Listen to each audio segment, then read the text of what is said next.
श्री एकदन्तस्तोत्रम् मदासुरम् सुशान्तम् वै दृष्ट्वा विष्णुमुखाः सुराः भृग्वादयश्च मुनयः एकदन्तम् समाययुः प्रणम्यतम् प्रपूज्यादौ पुनस्तम् नेमुरादरात् तुष्टुवरुहर्षसंयुक्ता एकदन्तम् गणेश्वरम् देवर्षय ऊचुः सदात्मरूपम् सकलादिभूतम् अमायिनम् सोऽहमचिन्त्यबोधम् अनादिमध्यान्तविहीनमेकम् तमेकदन्तम् शरणम् व्रजामः अनन्तचिद्रूपमयम् गणेशम् अभेदभेदादिविहीनमाद्यम् हृदि प्रकाशस्य धरम् स्वधीस्थम् तमेकदन्तम् शरणम् व्रजामः विश्वादिभूतम् हृदि योगिनाम् वै प्रत्यक्षरूपेण बिभान्तमेकम् सदा निरालम्बसमाधिगम्यम् तमेकदन्तम् शरणम् व्रजामः स्वबिम्बभावेन विलासयुक्तम् बिन्दुस्वरूपा रचिता स्वमाया तस्याम् स्ववीर्यम् प्रददाति यो वै तमेकदन्तम् शरणम् व्रजामः त्वदीयवीर्येण समस्तभूता माया तया संरचितम् च विश्वम् नादात्मकम् ह्यात्मतया प्रतीतम् तमेकदन्तम् शरणम् व्रजामः त्वदीयसत्ताधरमेकदन्तम् गणेशमेकम् त्रयबोधितारम् सेवम् त आपूर्यमजम् त्रिसंस्थाः तमेकदन्तम् शरणम् व्रजामः ततस्त्वया प्रेरित एव नादः तेनेदमेवम् रचितम् जगद्वै आनन्दरूपम् समभावसंस्थम् तमेकदन्तम् शरणम् व्रजामः तदेव विश्वम् कृपया तवैव सम्भूतमाद्यम् तमसा विभातम् अनेकरूपम् ह्यजमेकभूतम् तमेकदन्तम् शरणम् व्रजामः ततस्त्वया प्रेरितमेव तेन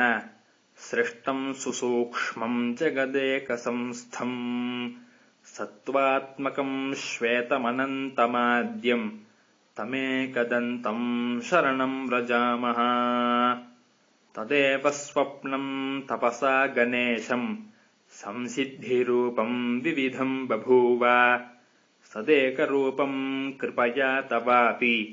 तमेकदन्तम् शरणम् व्रजामः सम्प्रेरितम् तच्च त्वया हृदिस्थम् तथा सुदृष्टम् जगदंशरूपम् तेनैव जाग्रन्मयमप्रमेयम् तमेकदन्तम् शरणम् व्रजामः जाग्रत्स्वरूपम् रजसा विभातम् विलोकितम् तत्कृपया तथैव तदा विभिन्नम् भवतेकरूपम् तमेकदन्तम् शरणम् व्रजामः एवम् च सृष्ट्वा प्रकृतिस्वभावात् तदन्तरे त्वम् च विभासि नित्यम् बुद्धिप्रदाता गणनाथ एकः तमेकदन्तम् शरणम् व्रजामः त्वदाज्ञया भान्ति ग्रहाश्च सर्वे नक्षत्ररूपाणि विभान्त्यखे वै आधारहीनानि त्वया धृतानि तमेकदन्तम् शरणम् व्रजामः त्वदाज्ञया सृष्टिकरो विधाता त्वदाज्ञया पालक एव विष्णुः त्वदाज्ञया संहरको हरोऽपि तमेकदन्तम् शरणम् व्रजामः यदाज्ञया भूर्जलमध्यसंस्था यदाज्ञयापः प्रवहन्ति नद्यः सीमाम् सदा रक्षति वै समुद्रः तमेकदन्तम् शरणम् व्रजामः यदाज्ञया देवगणो दिवस्थः ददाति वै कर्मफलानि नित्यम् यदाज्ञया शैलगणोऽचलो वै तमेकदन्तम् शरणम् व्रजामः यदाज्ञया शेष इलाधरो वै यदाज्ञया मोहकरश्च कामः यदाज्ञया कालधरोर्यमा च तमेकदन्तम् शरणम् व्रजामः यदाज्ञया वाति विभाति वायुः यदाज्ञयाग्निर्जठरादिसंस्थः यदाज्ञया वै सचराचरम् च तमेकदन्तम् शरणम् व्रजामः सर्वान्तरे संस्थितमेकगूढम् यदाज्ञया सर्वमिदम् विभाति अनन्तरूपम् हृदि बोधकम् वै तमेकदन्तम् शरणम् व्रजामः यम् योगिनो योगबलेन साध्यम् कुर्वन्ति तम् कस्तवनेन स्तौति अतः प्रमाणेन सुसिद्धिदोऽस्तु तमेकदन्तम् शरणम् व्रजामः गृत्समत उवाच एवम् स्तुत्वा च प्रह्लाद देवाः समुनयश्च वै तूष्णीम् भावम् प्रपद्यैव ननृतुर्हर्षसंयुताः सतानुवाच प्रीतात्मा एकदन्तस्तवेन वै जगादतान्महाभागान् देवर्षीन् भक्तवत्सलः एकदन्त उवाच प्रसन्नोऽस्मि च स्तोत्रेण सुराः सर्षिगणाः किल शृणुत्वम् वरदोऽहम् वः दास्यामि मनसीप्सितम्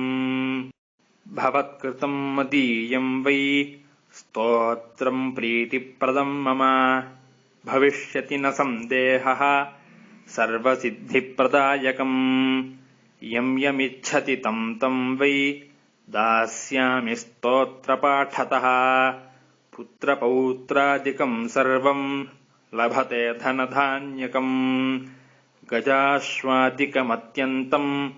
राज्यभोगम् लभेद्ध्रुवम्